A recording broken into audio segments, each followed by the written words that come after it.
పెళ్ళంటే నూరేళ్ల పంట అంటారు. ఇది ఒకప్పుడు.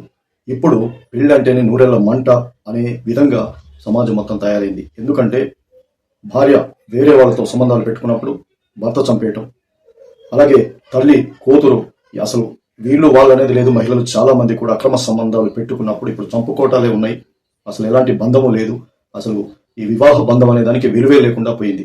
ఈ వివాహేతర సంబంధం పెట్టుకోవడానికి ఏ వయసులో ఎక్కువ పెట్టుకుంటారు అనేసి ఒక రీసెర్చ్ చేస్తే 35 నుంచి 45 ఏళ్ల లోపు మాత్రమే వీళ్ళు మహిళలు అక్రమ సంబంధానికి మొగ్గు చూపుతారని చెప్తున్నారు.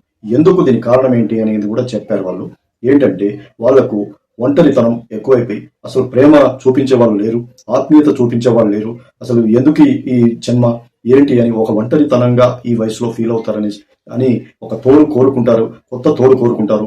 దగ్గరున్న బంధము నెగ్లెక్ట్ చేసినప్పుడే ఇలాంటి కొత్త ప్రేమని కోరుకుంటారని చెప్తున్నారు. మరి ఇది ఎంతవరకు నిజం ఏంటి అనేది మీరు కామెంట్ చేయండి.